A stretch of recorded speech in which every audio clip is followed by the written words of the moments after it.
Chers amis, bonjour, bienvenue sur Monti TV. Aujourd'hui, nous recevons M. Abbas Saïd Ahmed pour une émission spéciale sur le pétrole aux Comores. Avant de commencer, je vais laisser la parole à M. Abbas ici présent se présenter afin que nous sachions tous qui il est, son parcours professionnel et ce qui l'a amené à venir aujourd'hui parler avec nous. M. Abbas, bonjour. Bonjour, donc peut-être dire que je m'appelle effectivement Saïd Abbas Ahmed et je suis professeur de négociation et de médiation et je viens juste de soutenir une thèse de doctorat en sciences politiques à la Sorbonne et je forme des gens un peu partout dans le monde dans la négociation, la médiation et les questions de résolution des conflits. Et donc j'ai eu la chance de vivre au Congo, Congo-Kinshasa, Congo-Brazzaville, Côte d'Ivoire, Cameroun, Côte d'Ivoire, Sénégal, dans des pays où le pétrole est un enjeu important. Et c'est pour ça que j'ai accepté de venir partager ma modeste expérience par rapport aux questions concernant les hydrocarbures aux Comores. D'accord, donc on va tout de suite commencer avec des questions. Tout au long de l'émission, nous aurons des questions simples et précises afin que nous puissions déjà situer l'histoire du pétrole aux Comores. Donc ma première question sera, depuis quand savons-nous que nous avons du pétrole aux Comores? Déjà, est-ce qu'il y a du pétrole aux Comores aujourd'hui? Parce qu'il y a des rumeurs, des gens qui disent oui, des gens qui disent non. Est-ce qu'il y a du pétrole aujourd'hui réellement aux Comores? Alors, si on se focalise sur les preuves scientifiques, on ne sait pas. On ne sait pas parce qu'on n'a pas foré. Pour être sûr à 100%, il faut forer. Forer, ça veut dire qu'on installe des tours très très grandes que tout le monde verra aux Comores. Et ces tours vont descendre à peu près à 2500-3000 mètres de profondeur. Ils vont percer le sol sous-marin et ensuite on va relever des relevés, c'est-à-dire on appelle ça des carottes. Ce sont des bouts de terre. On va les analyser et dans ces bouts de terre, on va voir la consistance de la teneur en pourcentage de hydrocarbures. Donc, tant qu'on n'a pas fait ça, on ne peut pas dire à 100% qu'on a du pétrole. Maintenant, ce qu'on peut dire, c'est que comme nous partageons une frontière avec Mozambique, avec la Tanzanie, et ça c'est notre façade occidentale de les Comores. La façade orientale, c'est la frontière avec Madagascar. Et comme ces pays ont commencé à forer et qu'ils ont des probabilités ou des certitudes pour les hydrocarbures, on peut dire qu'il faudrait vraiment être malchanceux pour que le pétrole s'arrête à la frontière de la Tanzanie et qu'il ne vienne pas chez nous, et à la frontière de Madagascar qui ne vienne pas chez nous. Donc, ce que nous disent les géologues, c'est que nous sommes sur la même plaque tectonique. Et donc, les propriétés de la plaque sont identiques. Je voudrais faire une nuance. C'est que aujourd'hui, en 5 ans, la Tanzanie est passée de 0 aux 3e réserve mondiale ou des réserves gigantesques de gaz. Donc, la Tanzanie, la distance qu'il y a entre le Comores et la Tanzanie est tellement petite qu'il a fallu arranger la frontière à l'amiable parce que les distances réglementaires n'étaient pas possibles. En conséquence, encore une fois, nous n'avons pas foré, mais eux ont foré. Et ils ont prouvé qu'ils avaient des réserves de gaz très très importantes. D'accord, donc pour résumer la question, c'est que nous avons du pétrole aux Comores aujourd'hui. Il nous reste juste à forer pour avoir la certitude scientifique ou mathématique que nous l'avons. C'est bien ça? Alors, nous avons, encore une fois, il faut être prudent. Mais les probabilités que le sol comorien soit similaire au sol du Mozambique et de la Tanzanie sont pratiquement de 99%. Et auquel cas, on aura les mêmes propriétés. D'accord. Et depuis quand cette question se pose-t-il? Depuis quand avons-nous ce doute? Depuis quand nous réfléchissons sur la probabilité d'avoir ou pas du pétrole? Est-ce que ça vient d'il y a 2 ans? Est-ce que ça vient cette année? Est-ce que c'est il y a 10 ans? Il y a 20 ans? Depuis quand cela existe? Je crois qu'il faut être honnête. On ne sait pas très bien. En tout cas, moi, je ne connais pas la date avec précision. La première fois que quelqu'un m'a dit qu'il y avait du pétrole aux Comores, c'était à l'époque de Taki. Quelqu'un qui était dans le régime Taki m'a dit il y a du pétrole aux Comores, il y a des hydrocarbures. Parce qu'on parle toujours de pétrole, mais il faudrait plutôt parler d'hydrocarbures, c'est-à-dire gaz et pétrole. Donc, personnellement, la première fois qu'on m'a parlé de façon crédible de l'existence d'hydrocarbures aux Comores, c'est à l'époque du régime de Taki. Maintenant, il semblerait que ça s'est accéléré avec le régime de Sambi. Mais il est fort possible, quelqu'un m'a aussi dit que Azali savait qu'on avait des possibilités d'avoir des réserves importantes. Donc aujourd'hui, ce que nous savons, c'est qu'il y a deux entreprises qui se sont rapprochées à l'époque du gouvernement Sambi pour demander au gouvernement Sambi des licences pour pouvoir faire de l'exploration. D'accord. Donc ça date d'il y a au moins 5-6 ans, voire plus. Voilà. D'accord, ok. Et pourquoi ça a pris autant de temps? Est-ce que c'est d'une volonté politique, c'est économique, c'est technique, c'est judiciaire, c'est juridique, j'ai envie de dire, ou qu'est-ce qui a fait que ça a pris autant de temps entre le jour où Taki, par exemple, ou son gouvernement, des membres de son gouvernement t'ont affirmé cela, à aujourd'hui? Je pense que c'est tout à la fois l'ensemble de ces obstacles cumulés. Le premier, c'est qu'il faut qu'il y ait une volonté d'un pays d'explorer. Ça veut dire qu'il faut un ministère, il faut une administration centrale, il faut des gens pour s'occuper de la question. Aux Comores, nous n'avions pas ces services. Ensuite, une fois qu'on décide de forer, il faut une connaissance juridique. Quel mode juridique allons-nous utiliser avec nos partenaires? Est-ce que nous faisons une concession? Est-ce que nous faisons un régime où le pétrole est exploité à moitié-moitié? Quelle modalité juridique nous faisons? Ensuite, il faut une expertise technique. Est-ce que nous avons l'expertise technique? Non, clairement, nous ne l'avons pas. À qui nous allons confier cette expertise technique? Ou à qui nous allons confier les moyens pour pouvoir avoir l'exploration? Donc, j'ai envie de dire que c'est à la fois le fait que le pays n'est pas bien organisé pour avoir des services fiables, ensuite, le fait que nous ne connaissions pas très bien les potentialités dans la zone, et bien sûr, on parle en millions pour faire du forage. Surtout un pétrole comme éventuellement le nôtre, qui est en profondeur. Et donc, ça veut dire qu'il faut des nouvelles technologies qui, avant aussi, voilà, peut-être une information importante, il y a quelques années, le pétrole qui était en dessous de 1500 n'était pas rentable. C'est parce qu'aujourd'hui le prix a augmenté qu'aller plus bas, c'est encore rentable. Donc, il y a aussi ça. Ce qui fait que ces différentes variables ont fait qu'aujourd'hui, il est rentable d'investir aux Comores. Et clairement, l'État comorien n'a pas les moyens de mettre l'argent sur la table. Donc, c'est pour ça que c'est important. Où se trouvent ces gisements de pétrole? Où se trouveraient ces gisements de pétrole? Sur la face occidentale, orientale, au sud, au nord des Comores? Alors, au jour d'aujourd'hui, selon les dires de ceux qui sont proches du pouvoir aux Comores, déjà depuis 2010, on a mis en place un service au niveau du ministère de la production qui s'occupe des hydrocarbures. Et donc, selon les gens dans ce ministère, la façade occidentale, c'est-à-dire la partie en face de Mozambique et de la Tanzanie, il y aurait là les réserves les plus importantes en gaz. La façade orientale, c'est-à-dire la partie Mayotte, Madagascar, il y aurait le pétrole. C'est ce qu'on nous a dit au jour d'aujourd'hui. D'accord, d'accord. Okay. Et quelle est leur importance? Parce que là, vous nous avez dit qu'en Tanzanie, ils auraient les troisièmes gisements de gaz au monde, ou d'hydrocarbures. Est-ce que nous sommes dans ces eaux-là en termes d'importance concernant nos gisements, ou moins On pense que les Russes et les Qataris sont devant en termes de quantité, et on pense que les gisements qu'on vient de découvrir dans l'océan Indien, ça inclut donc la Tanzanie, un peu du Kenya et la Mozambique, il y aurait là vraisemblablement les troisièmes gisements les plus importants aujourd'hui. Après, c'est à partager entre les pays riverains de l'océan Indien.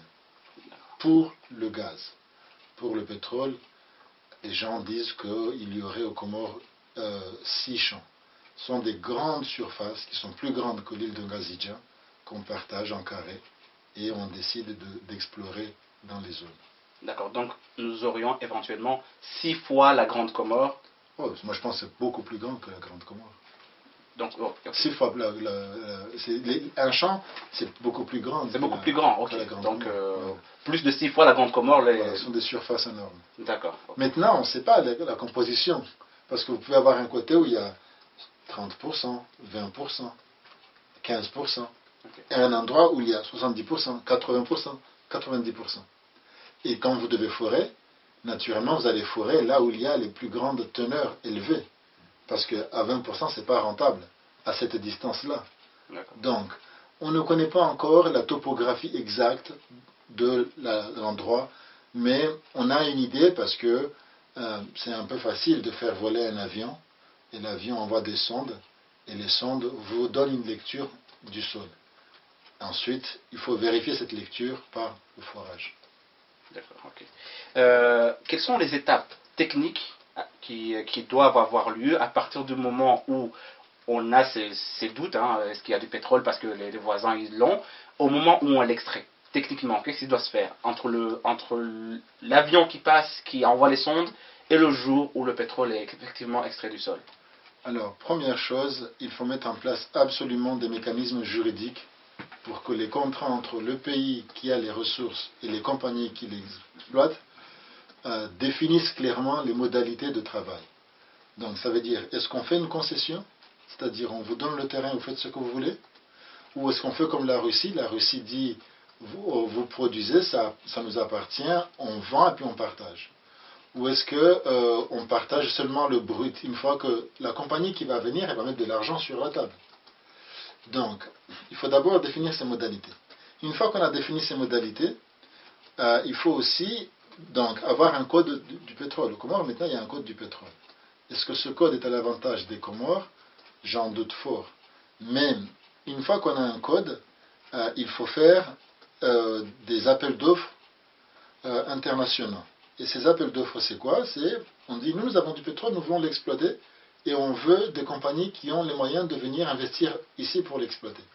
Donc aujourd'hui, on sait que les majors, c'est ExxonMobil, c'est Petrobras, c'est les Russes, bien sûr les Chinois, et bien sûr Total. Et les Américains aussi. Donc, on fait un appel d'offres au public international. Les sociétés qui sont intéressées répondent. On ouvre les enveloppes devant le public et on voit la meilleure offre. Et on donne au plus offrant. Qu'importe qu'on l'aime bien ou qu'on ne l'aime pas, ça, c'est les règles de procédure. D'accord. Mais qu'est-ce qu'est le code du pétrole? Le code du pétrole a été fait par le gouvernement comorien. Et le code du pétrole, c'est comme le code civil. Il donne les droits aux citoyens, il donne les limites des citoyens, et il donne les procédures du vouloir vivre ensemble. Donc le code du pétrole réglemente la façon dont le gouvernement comorien va exploiter ce pétrole et la façon dont on va devoir peut-être faire des appels d'offres. Mais comme c'est un code, il ne peut pas tout prévoir. Donc il prévoit un ensemble de normes génériques et ensuite, à l'intérieur, il y a une loi cadre ou les lois plus précises qui vont réglementer clairement combien les Comoriens vont toucher, combien la partie qui va exploiter va toucher, et qu'est-ce que nous faisons de l'argent. Et c'est là l'enjeu central. Et donc, pour reprendre la question de départ, c'est on fait des appels d'offres, on crée un cadre juridique, on crée une administration capable de faire ça, et ensuite la compagnie qui a rapporté l'appel d'offres fait les forages, vérifie que le pétrole existe. S'il existe, le pétrole qu'on a au Comores, c'est du pétrole offshore. Le gaz, c'est du gaz offshore. Quand vous voyez, offshore. C'est-à-dire qu'on ne le perce pas dans la terre, c'est dans l'eau. Donc c'est à la distance, c'est un peu au large de, pour les grandes Comores, c'est au large de, entre Mbeni et Fumbuni, c'est-à-dire la façade ouest de Ngazidja. En face à Tsaweni, Domoni, Hahaya et Chamle et tous ces endroits-là. Donc c'est là où le côté où l'avion s'est écrasé yéménien, c'est ce côté-là. Et donc probablement si on doit construire des champs des plateformes en béton, en acier, parce que c'est au large de la mer, c'est là où on va construire ces plateformes. D'accord. Et nous, au Comores aujourd'hui, à quelle étape sommes-nous? Nous sommes vraiment tout au début. Tout au début. C'est-à-dire que il y a beaucoup de sociétés qui viennent et qui demandent à avoir les droits d'explorer. D'accord. Et donc, pour l'instant, le gouvernement Zambie a vendu 3 champs les plus importants. Pourquoi les plus importants? C'est parce que c'est les champs qui sont en dessous de la mer, il y a comme des montagnes. Et donc, quand tu dois descendre pour percer, tu vas chercher le point le plus élevé. C'est là où tu vas percer le plus rapidement. Et donc, ces 3 champs-là, qui sont les plus élevés dans la mer, ont été vendus à la même société. Ce qui est une aberration. tu ne peux pas avoir tes trois richesses et donner à une seule personne. Tu te lies à une seule personne. Quand tu es intelligent, tu donnes un champ à X, à Y et à Z. Donc, ça c'est une première chose. Mais le problème, c'est que notre ministre des hydrocarbures et le ministre des Finances ont vendu les mêmes, ont signé des contrats sur les mêmes parcelles. Ce qui fait qu'avant même d'avoir exploré, on est en conflit avec deux compagnies et on doit essayer de clarifier qui a le droit d'explorer. Parce qu'on ne peut pas avoir deux licences sur le même espace. D'accord, mais avant d'arriver à tout ça, vous nous avez expliqué qu'il doit y avoir un appel d'offres, un cadre juridique, et puis après on arrive à l'étape de l'exploration, du forage, etc. Est-ce que nous avons tous ces cadres juridiques qui nous permettent d'arriver effectivement à l'exploration et au forage?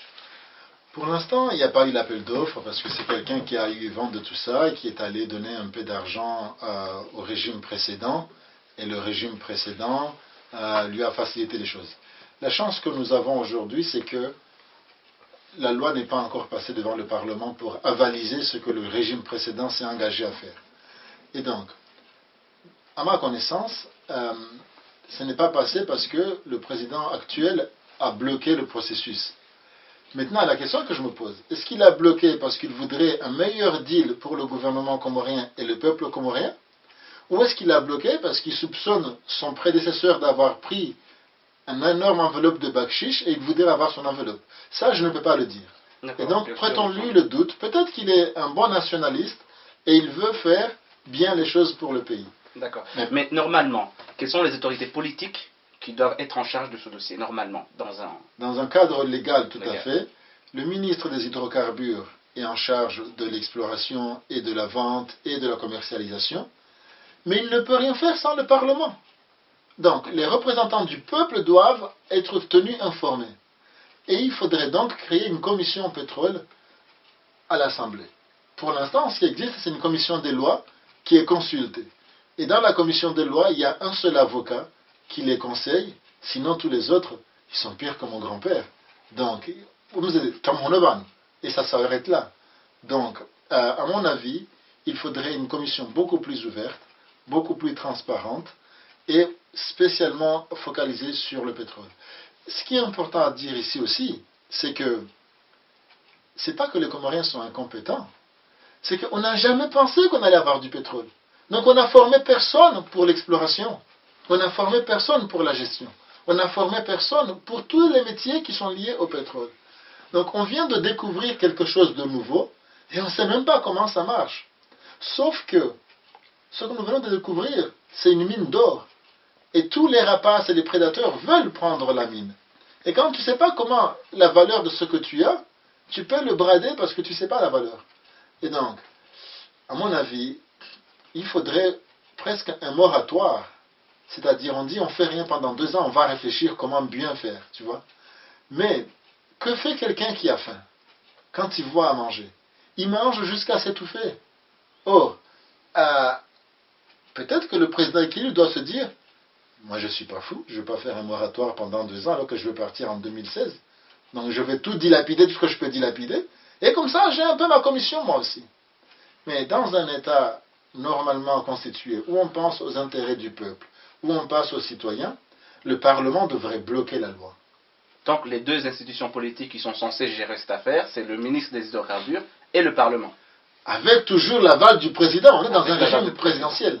D'accord. Donc le président est tenu informé en temps réel de tout ce qui se passe sur le pétrole. Oui. D'accord. Et quand vous dites que l'ancien régime a vendu les 3 champs les plus importants, est-ce que ça s'est passé normalement ou c'est une personne, 2 personnes qui...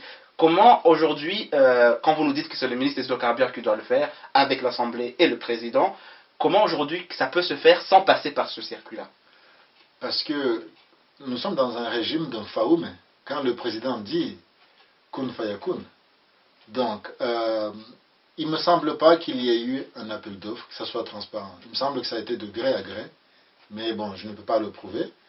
Mais s'il y a beaucoup de gens qui sont en train de frapper à la porte pour rentrer, c'est parce qu'ils pensent que quelque chose n'a pas été respecté.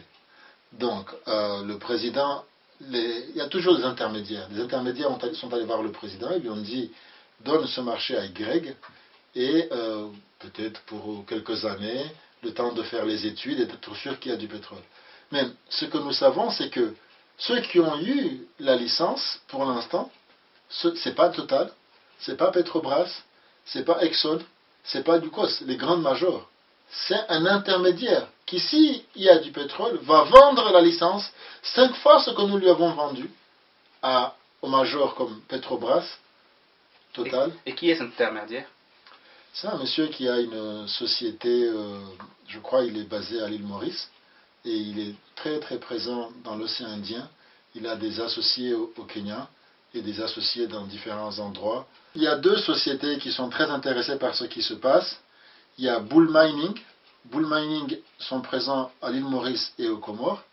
Et il y a Bahari, il y a des capitaux canadiens. Et ils sont présents au Kenya et sont très copains avec l'ancien régime. Mais tous les 2 sont des petits joueurs. C'est ce qu'on appelle des juniors entreprises. C'est-à-dire qu'eux, ils ont de l'argent, ils veulent le rentabiliser très vite. Donc, qu'est-ce qu'ils font? Ils arrivent avant Total, ils arrivent avant Petrobras, ils font les petites études, et ils arrosent un peu les gens autour, ils ont la licence. Une fois qu'ils ont prouvé qu'il y a quelque chose, ils vont revendre la licence à 100 000 milliards aux majors. Parce que comme ça, les majors n'ont pas à perdre du temps dans ces histoires. Donc, quelqu'un qui veut bien faire les choses, il évite les petites sociétés comme Bull Mining et Bahari, il va directement avec Petrobras.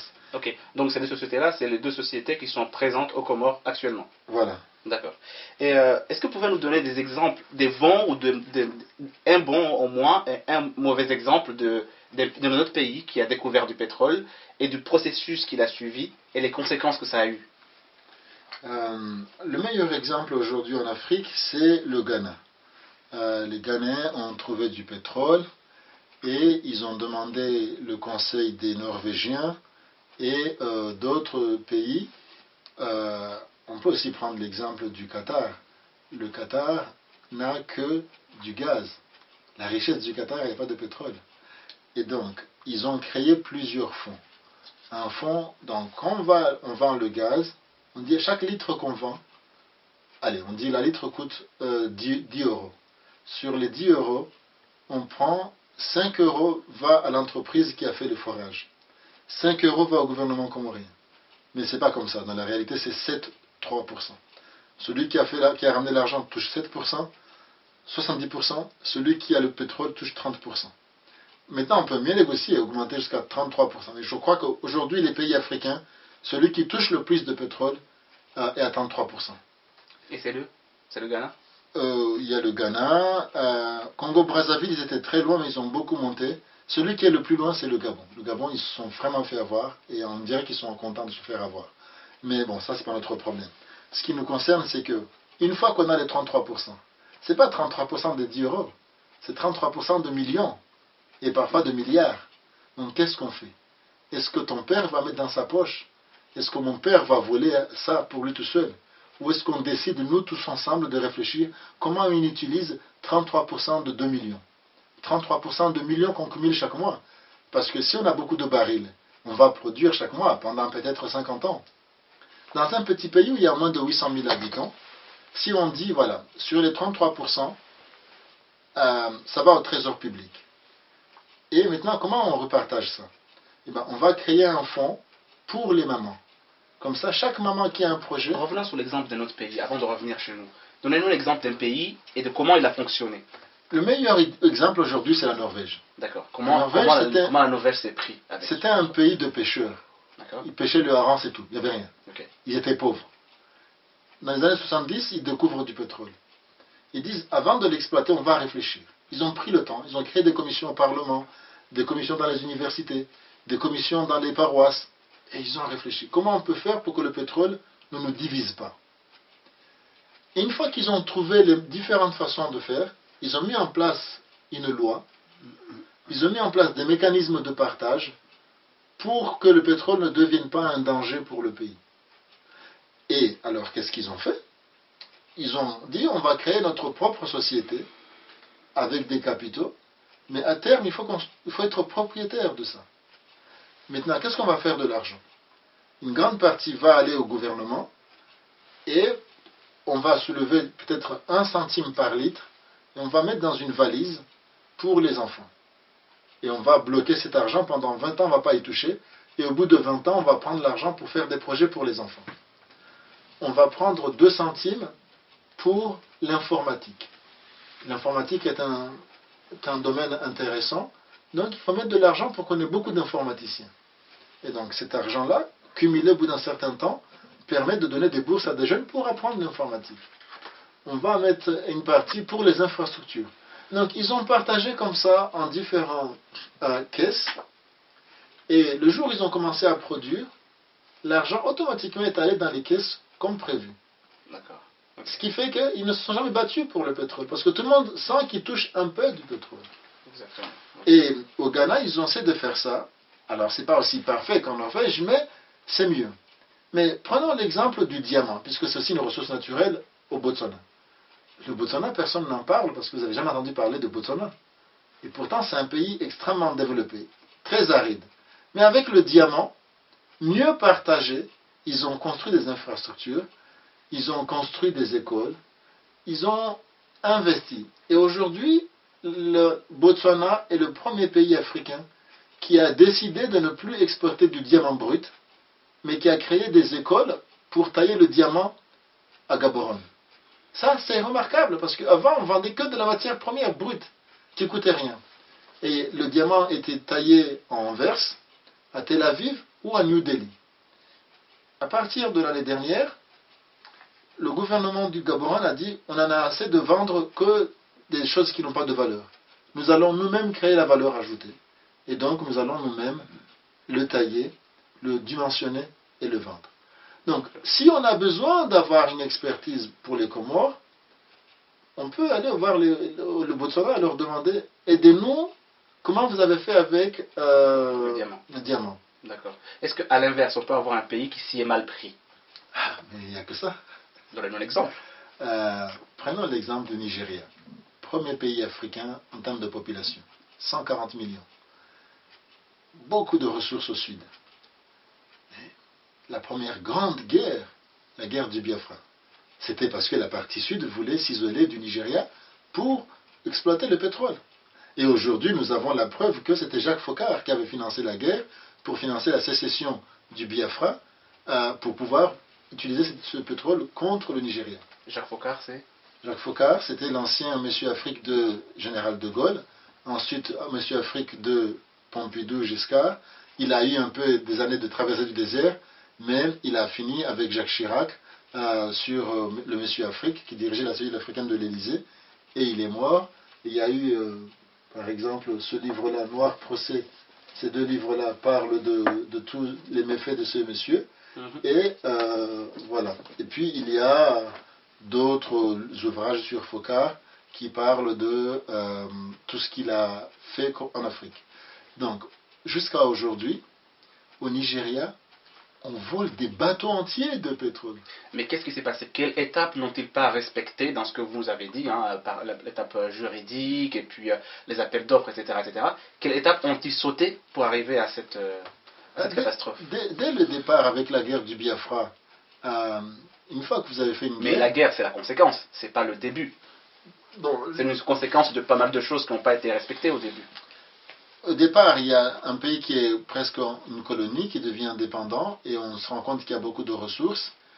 Et ce qu'il faut savoir, c'est que le pétrole, c'est un État dans l'État. C'est tellement puissant que ça peut phagocyter l'État, ça peut manger l'État. Donc, avec la guerre du Biafra, ils n'ont jamais réussi à se remettre de ça. Ils ont beaucoup de difficultés. La guerre du Biafra, c'est quelqu'un qui a donné des armes à un groupe, et il leur a dit, voilà, devenez indépendant, comme ça vous allez exploiter le pétrole. Et c'est la même chose au Katanga, avec la guerre du Katanga, la sécession du Katanga, avec Moïse Tshombe. Donc, c'est la même chose. Bon, c'est un peu différent sur l'Angola, parce que sur l'Angola, c'était une colonie portugaise. Le Portugal a fixé la date de l'indépendance, et les 3 mouvements historiques n'ont pas réussi à s'entendre, et ils se sont fait la guerre pour être celui qui prendrait la clé de la maison.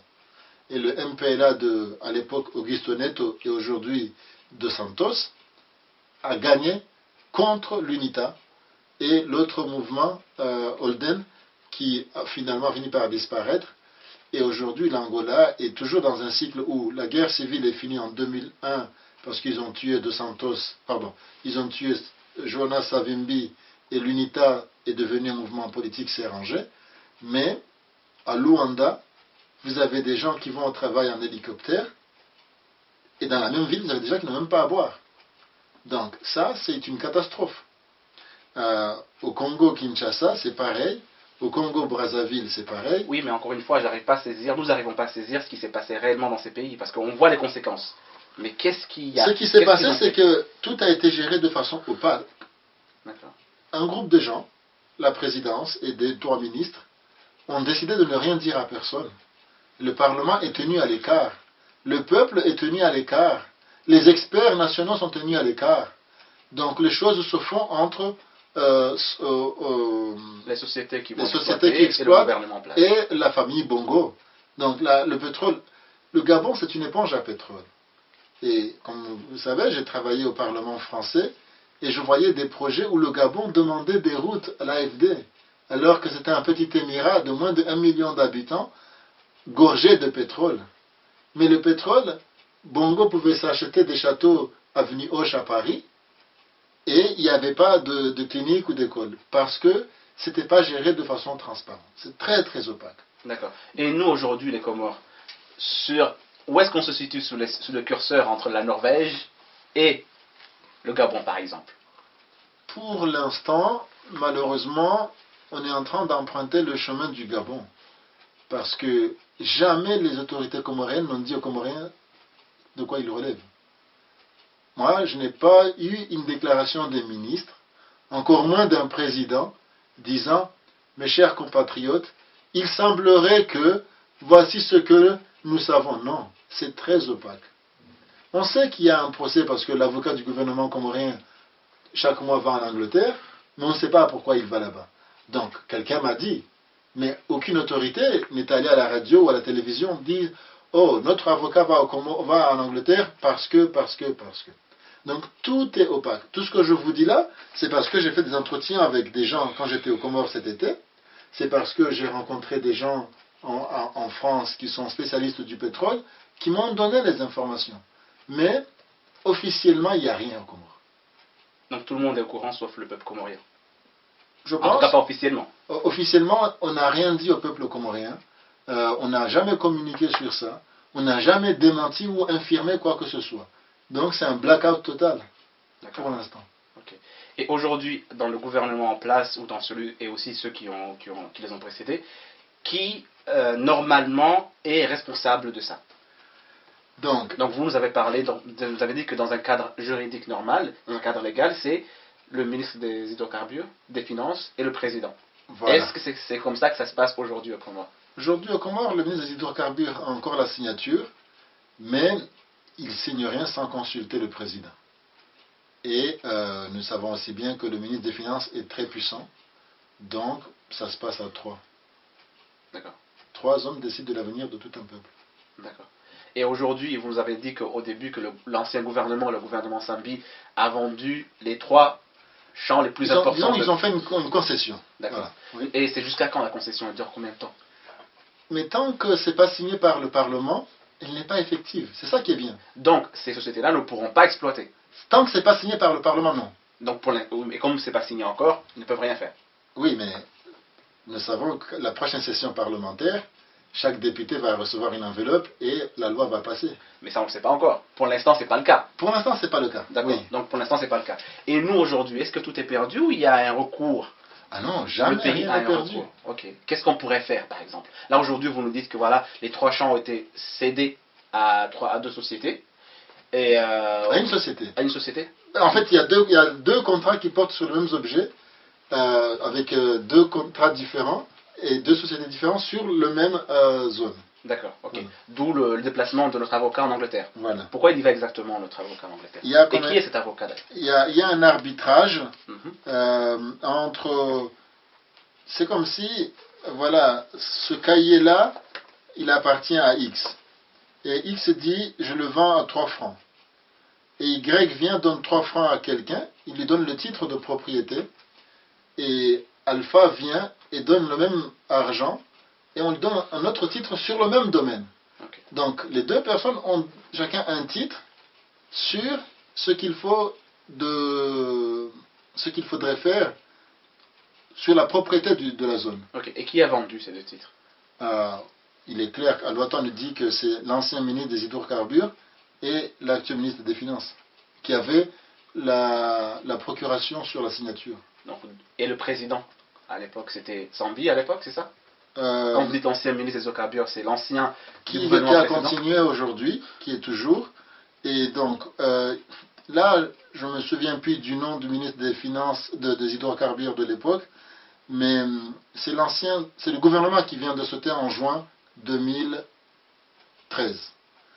Et dans ce gouvernement-là, le ministre des hydrocarbures a engagé la nation sur ces questions-là. Et le ministre des Finances, pareil.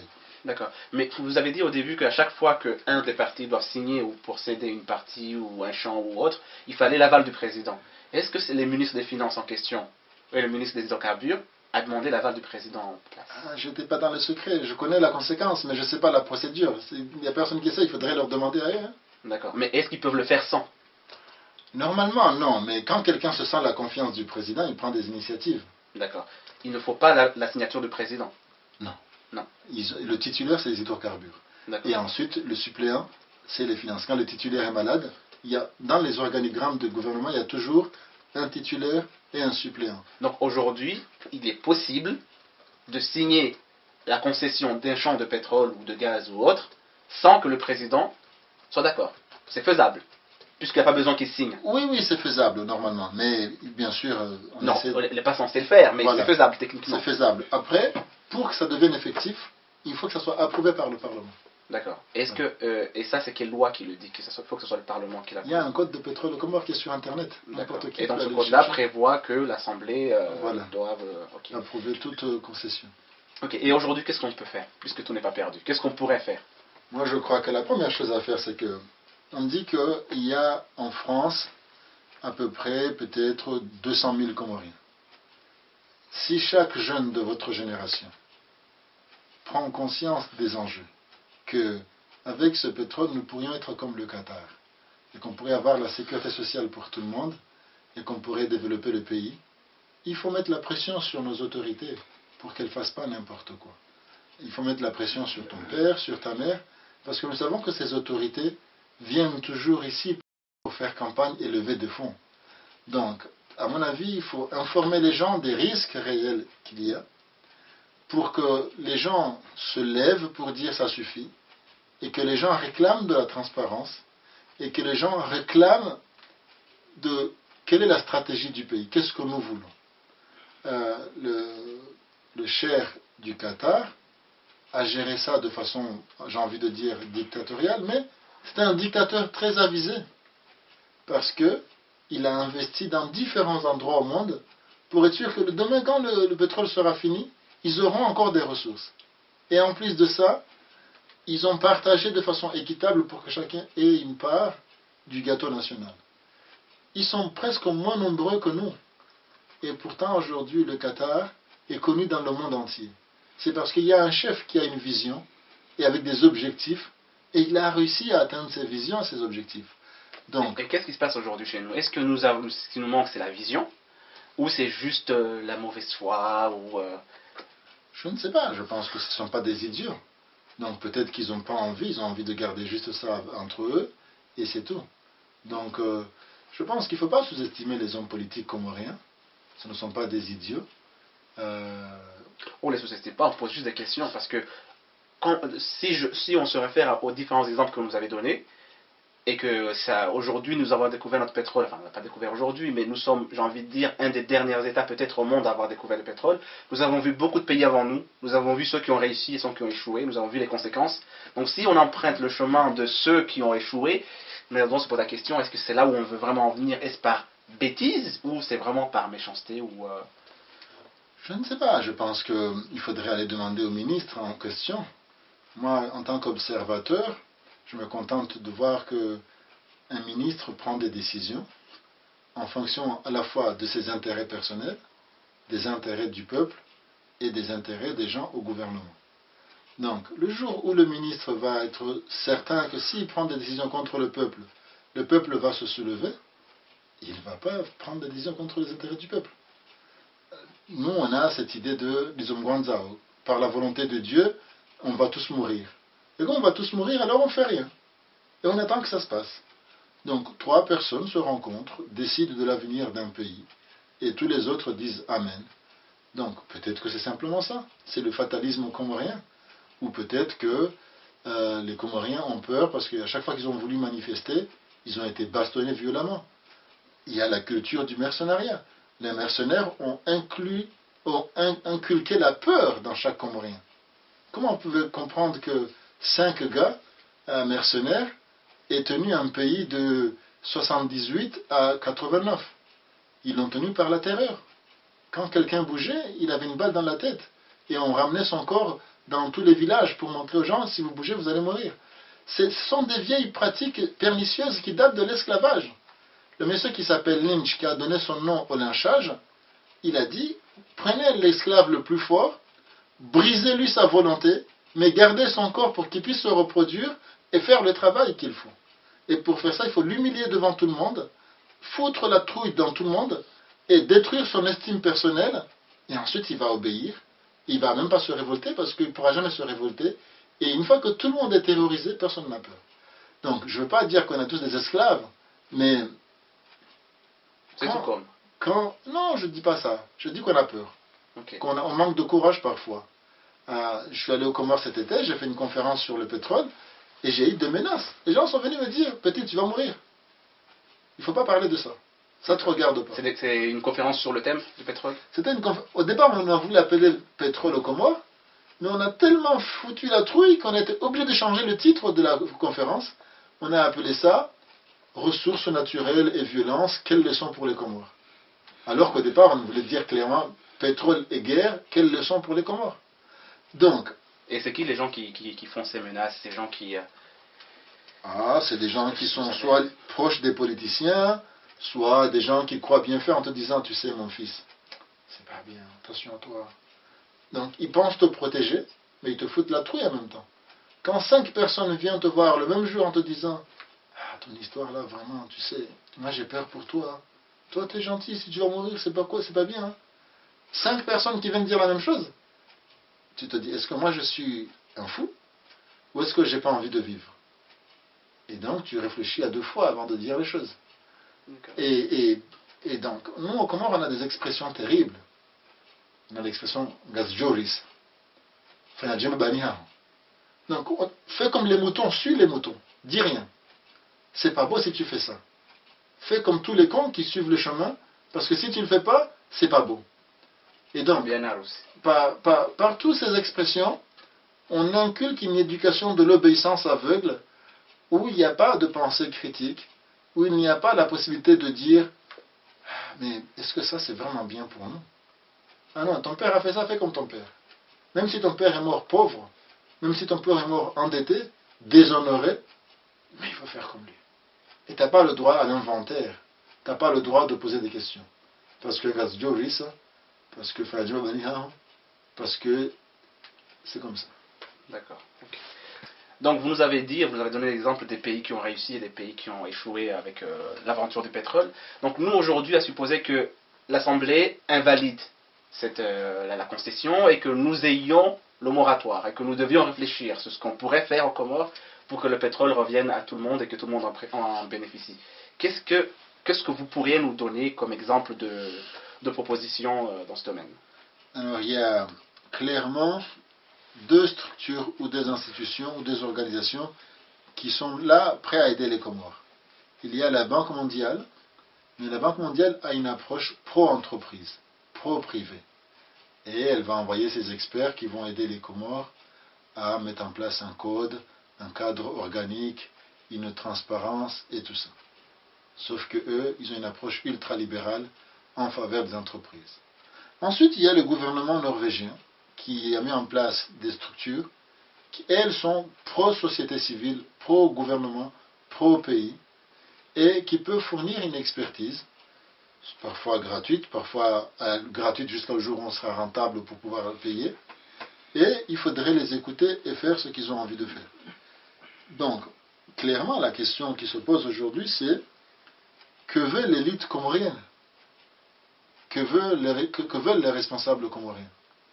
Est-ce qu'ils veulent faire comme le Qatar, transparent, bénéfique, ou comme la Norvège, où tout le monde a un peu d'argent, tout le monde peut aller à l'école et être éduqué? Ou est-ce qu'on veut faire comme le Gabon, où il y en a qui vont au travail en hélicoptère, et il y en a qui n'ont même pas à boire? Donc, à mon avis, je l'ai dit et je le répète toujours, tu sais, quand tu vas au travail, si tu ne réclames pas une augmentation salariale, jamais le patron il vient te dire « Oh Farouk, je t'aime bien, tu es gentil, je vais te donner 10%. » Non, il faut te battre. Et le peuple comorien doit se battre aussi. Il doit décider qu'il y en a marre de mourir de malaria alors que le paludisme a été éradiqué dans plein d'endroits au monde. Il doit décider que quand quelqu'un a mal au ventre, la seule solution c'est de le renvoyer à Madagascar ou à Zanzibar ou en Tanzanie ou au Kenya ou en Égypte ou en Maurice. Il doit décider que on va, d'ici quelques années, avoir assez d'argent pour tous être bien. Mais pour ça, il faut que l'armée soit l'armée du peuple et qu'elle ait envie de rendre les choses transparentes. Il faut que dans les mosquées, on discute de ce qu'on fait du pétrole. Il faut que dans les universités, au lycée, au collège, on discute. Et une fois que le peuple sera conscient, chacun va faire pression sur son député en lui disant « Ne vote pas la loi parce qu'elle est contre nos intérêts. » Toi, tu connais quelqu'un, qui connaît quelqu'un, qui connaît quelqu'un. Il faut lui mettre la pression. Une fois que nous tous, nous en faisons une affaire du peuple comorien, peut-être qu'on pourra devenir comme le Qatar. Donc c'est une question de conscience politique. Conscience politique, Du peuple. leadership des responsables et vision. Où est-ce qu'ils veulent nous emmener? Est-ce qu'ils veulent nous emmener en enfer? Ou est-ce qu'ils veulent nous emmener à un endroit où on sera un peu content d'être dans ce pays? La vision des politiques, ça on ne peut pas le savoir, mais nous en tant que population, ou en tant que jeunes, ou en tant que diaspora, ou ailleurs, les Comoriens de France, ou d'ailleurs, des Comores ou autres, ce qu'on peut faire c'est juste ça. Mais les propositions concrètement, supposons qu'aujourd'hui il y ait la réflexion, que nous nous asseyons tous, universitaires, professionnels, le gouvernement et autres, et que nous réfléchissions, comme ils ont fait en Norvège, sur l'utilisation du pétrole. Qu'est-ce qu'on pourrait, par exemple, juste 2-3 idées, je suppose que vous n'avez pas déjà eu... il n'y a pas eu de moratoire encore, mais voilà, juste pour... Qu'est-ce qu'on pourrait avoir comme piste, par exemple? Alors, pourquoi toutes les associations comoriennes en Île-de-France ne feraient pas une journée, disons le 4 avril? Le 4 avril sera la journée de réflexion comorienne sur le pétrole. On lance une journée et on prend une salle à Aubervilliers, dans n'importe quelle ville, et on réunit tout le monde. Et on structure les débats. Qu'est-ce que nous voulons? Comment nous le voulons? Qu'est-ce que nous allons faire? Et on fait un moratoire, signé par 100 personnes dans la salle. Le même moratoire à Marseille, le même déclaration à Dunkerque, dans tous les endroits où il y a des Comoriens. Tout le monde se réunit une journée et écrit « Nous voulons ça, nous voulons ça, nous voulons ça ». On met tout ça ensemble, on fait une copie à l'ambassade ici, et on envoie au ministre des Hydrocarbures, au président et à l'Assemblée nationale. Voilà une première démarche. Maintenant, sur le fond, qu'est-ce qu'il faut mettre? Ce qu'il faut mettre, par exemple que nous voulons un fonds souverain. C'est-à-dire qu'on va mettre de l'argent dans une boîte, on va fermer cette boîte, et pendant 10 ans, on va réfléchir comment on va utiliser l'argent. Nous voulons un fonds urgence infrastructure. Comment il n'y a plus de route aujourd'hui? Mais peut-être qu'on n'a pas besoin de route. Peut-être qu'on a besoin de construire des ports et des liaisons maritimes. Quelqu'un qui est en Mbéni, au lieu de prendre la route où il y a beaucoup d'embouteillages et des accidents, s'il prend un bateau d'Mbéni et que le bateau s'arrête à Mitsamiholi, à Nzaouze, à Domoni, à Hahaya, jusqu'à Moroni, c'est beaucoup plus rapide, moins polluant, et il faut juste construire des rades devant la mer. Par exemple. Au lieu de vouloir dire qu'il nous faut des avions pour aller là-bas, il y a des bateaux rapides qui vont en Juin, qui vont à Moélie, qui vont à Mayotte. Donc, il faut un fonds infrastructure. Il faut un fonds pour la santé. Disons que nous allons construire un grand hôpital en Grande Comore, un grand hôpital en Juin, un grand hôpital à Moélie et pourquoi pas à Mayotte. Et il nous faut être créatifs et imaginatifs. Faisons appel à notre intelligence collective. Il y a des brillants Comoriens ici. il y a des brillants Comoriens là-bas. Mettons-les ensemble. Qu'est-ce que nous voulons? Et faisons un plan de développement de maintenant à 2050. Voici ce que nous voulons. Et voici ce qu'il nous faut. Nous voulons un aéroport, parce que l'aéroport de Rahaya, s'il y a un tsunami, il est inondé, on ne peut pas atterrir. Donc il faut construire notre aéroport en altitude, soit au plateau de la Grille, soit au plateau du Kartala. Il nous faut un hôpital pareil. Donc il faut mettre ensemble les intelligences comoriennes. Il y a des géographes, il y a des économistes, il y a des statisticiens, il y a des historiens, il y a des anthropologues. Mettons tous ces gens ensemble. Invitons-les. Pourquoi vous ne lancerez pas, Monty, la journée de réflexion sur les hydrocarbures aux Comores? Vous lancez ça et vous faites une campagne sur Facebook, sur les réseaux sociaux. Vous dites, que veulent les Comoriens du pétrole? Et les gens vont vous dire. Il y en a qui vont vous insulter, il y en a qui vont être sérieux. Mais vous allez voir la conscience du Comorien par rapport à ça. Est-ce que vraiment il est intéressé par ça? Non, non. Lui, il veut que manger son maélé, son machouhouli, et c'est tout. 2020, c'est loin. Ah, la première goutte, c'est 2020. Est-ce qu'on sera encore en vie jusqu'à là? Mais en 75, ils pensaient qu'on n'allait pas arriver en 2000. Et on est encore là. Donc, en 2015, on va faire les 40 ans de l'indépendance des Comores. Et en 2025, les 50 ans. Qu'est-ce que nous voulons faire pour 50 ans d'existence indépendante? Avec la possibilité d'avoir des ressources énormes, mais limitées, parce qu'ils finissent par disparaître. Donc, il faut réfléchir sur la forme, il faut réfléchir sur le fond. Il y a des gens qui sont prêts à nous aider gratuitement. Il y a des associations comme Transparency International qui nous aideraient à mettre en place un mécanisme où on verrait où va l'argent et qui le touche jusqu'à l'utiliser. Mais aujourd'hui, on est parti sur l'opacité totale. Donc en fait, pour résumer un peu la discussion que nous avons jusqu'à maintenant, c'est que ce qui nous manque, c'est la transparence. Et le seul moyen de l'obtenir, c'est que le peuple mette la pression aux dirigeants et à l'élite en place pour que la transparence soit faite, quoi. Oui, parce que, je suis désolé de le dire, mais ça fait 38 ans qu'on est indépendant et nos chefs n'ont jamais voulu être transparents. Seul Ali Swali est mort, et quand il est mort, on ne nous a pas dit qu'il avait un compte à Dubaï, ou aux Émirats, ou ça. Mais, à part Ali Swali, tous ceux qui ont été là, quand ils ont quitté le pouvoir, il y en a qui ont ouvert des hôtels à Zanzibar, il y en a qui avaient de l'argent à je ne sais pas où, il y en a qui ont continué à trafiquer des passeports pour avoir de l'argent. Donc, si on ne leur dit rien, pourquoi ils vont changer? Okay. Il ne se passe pas un mois sans que Al-Watan ne publie un détournement massif d'argent. Et donc, maintenant que nous n'avons rien, que ces gens détournent, est-ce que vous pensez que le jour où on aura beaucoup, ils vont arrêter? Exactement. D'où la réserve qu'on peut poser sur l'idée de mettre un fonds d'argent sur X années avant de... Est-ce que les Comoriens aujourd'hui, est-ce que le peuple aura la confiance pour fermer cet argent-là en se disant peut-être dans 20 ans nous allons, alors qu'aujourd'hui ils voient que même sans rien, il y a ces... Si le Parlement joue son rôle, c'est-à-dire un rôle de contre-pouvoir, si le gouvernement joue son rôle, c'est-à-dire un rôle de transparent, en expliquant aux gens que l'argent est à la Banque centrale des Comores, et que cet argent est là, voici comment ça se passe, et on informe les gens, on montre, on publie, parce que ce sont des décrets, on publie les décrets, on publie tout ce qui concerne la transparence de la gestion. Les Comoriens sont parfois un peu méfiants, mais pourquoi ils n'accepteraient pas si on leur dit la vérité? Les Comoriens sont méfiants parce qu'on leur a trop menti. On a menti à ce peuple depuis 38 ans. Le jour où on lui dira la vérité, et quand il comprendra que c'est la vérité, pourquoi il mettrait en doute? Mais comme on les a habitués à une culture du mensonge et du secret, alors ils n'y croient pas. Mais il appartient à nos chefs de nous faire croire que non, ça a changé. Maintenant c'est différent. Donc, maintenant que vous nous avez donné les exemples des pays qui ont suivi le bon chemin avec l'aventure du pétrole, est-ce que vous pouvez nous dire ce qui nous arriverait chez nous, par exemple, si nous continuions sur cette pente-là? Oh, moi je suis quelqu'un d'optimiste, hein. Je pense toujours qu'il y a toujours de l'espoir.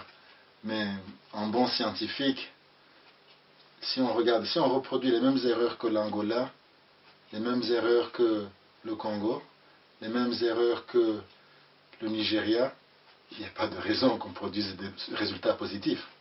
Si on fait l'absence de transparence, si on gère ça par le président et ses frères et ses copains, si on gère comme Bongo, comme Dos Santos, comme les autres, il est fort possible qu'on produise les mêmes résultats, c'est-à-dire guerre civile, c'est-à-dire séparatisme, c'est-à-dire extrême pauvreté et extrême richesse, c'est-à-dire les mêmes choses qui font que ailleurs on se bat. Donc, avant on n'avait rien.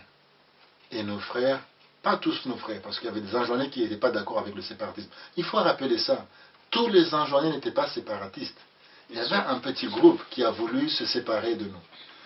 Et on a perdu du temps, des négociations, beaucoup d'argent pour garder l'unité du pays. C'est très important l'unité. Parce que déjà, une île tout seul n'est pas viable. Déjà, les Comores tout seul, ce n'est pas viable. Encore moins si on fait des petites unités. Donc, il y a un réel risque de séparatisme si les autres îles n'ont pas l'impression qu'elles ont leur part juste. Il y a un réel risque de guerre civile que les gens qui sont sur la façade face au pétrole, si on vient, qu'on ramène des techniciens, parce que il faut dire la vérité, le jour où on va foirer, on ne va pas prendre des Comoriens. Si on ne les forme pas maintenant, ils n'auront pas les connaissances pour aller sur les plateformes. On va ramener des gens du Qatar, on va ramener des gens d'Angola, des gens du Nigeria, mais aucun Comorien n'a l'expertise pour souder du béton à 3000 mètres ou pour souder des rails pour faire une plateforme qui tienne. Donc, soit on commence dès maintenant à envoyer des jeunes Comoriens à l'école pour qu'en 2020 nous soyons prêts, soit on ne fait rien. Pourquoi le gouvernement comorien ne demanderait pas à l'Algérie d'envoyer 25 étudiants pour aller apprendre les métiers du pétrole? Et demander à l'Angola de nous envoyer 25 étudiants pour apprendre l'infrastructure du pétrole.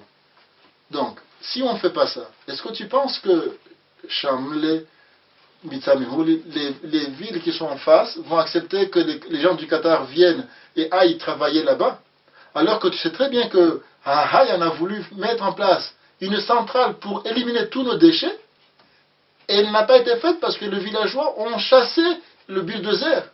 On a perdu 1 million pour faire une centrale, et donc aujourd'hui on n'a pas un endroit où mettre une vraie centrale, hein, pas un petit truc bricolé vite fait. C'était de l'aide de l'Union européenne. Donc, si les gens se sont battus pour une déchetterie, les gens se battront pour plus. Et donc, ma préoccupation, c'est que, est-ce que nous pensons ce qui va devenir? Ou, disons, Guanzao et on attend, et chacun va se prendre une baffe, et je vais me battre avec toi, et ce jour-là, je vais dire, ah, oui, Mitsamihuli, ah, c'est mon ennemi. Alors qu'aujourd'hui, il n'y a rien qui nous divise. Mais le jour où je vais voir ton père en 4x4, et moi je marchais sur la route avec le soleil qui me fracasse le crâne, est-ce que tu crois que je vais te laisser passer ton 4x4 et moi sur la route? Je vais jeter des pierres. Et toi, tu vas envoyer l'armée. Et c'est la guerre civile. Sauf que nous, on n'est pas nombreux. On est moins de 800 000. S'il y a une guerre civile, il n'y a plus personne. Donc, est-ce que nous acceptons de croiser les bras et que le cyclone va nous emporter? Ou nous réfléchissons, le cyclone va venir et il va être violent. Il faut l'affronter. Et pour l'affronter, il faut réfléchir. Il faut réunir des gens. Il faut faire appel à nos intelligences. Il faut faire appel à nos mamans, à nos papas, à nos frères, à nos femmes, à nos petits frères, pour qu'on réfléchisse ensemble. Moi, je ne vais pas être technicien de pétrole. Mais pourquoi les plus brillants des élèves de l'Université des Comores ne sont pas envoyés quelque part pour aller apprendre ça? Pourquoi on ne réfléchit pas? Ce qui me préoccupe, c'est, disons, Guanzao. On attend que les choses se passent. On n'est pas capable de les anticiper. On a, de 2014 à 2020, on a 6 ans pour anticiper. Est-ce qu'on est capable d'anticiper ou est-ce qu'on va subir? Voilà, vous étiez sur Monti TV et nous avons reçu M. Seyd Abbas Ahmed qui nous a fait l'honneur de venir chez nous de parler du pétrole au Comores. M. Seyd Abbas, encore une fois, merci et à très bientôt sur Monti TV. Bon, j'espère que vous allez être capable de mobiliser au moins 2 Comoriens qui s'intéressent au pétrole. Hein. Nous 2, ça fait déjà 2. Ah, mais moi, je suis déjà convaincu avant. Ok, bah ça vous avez déjà convaincu. Je suis convaincu mon petit frère. Merci beaucoup et à la prochaine. Ok.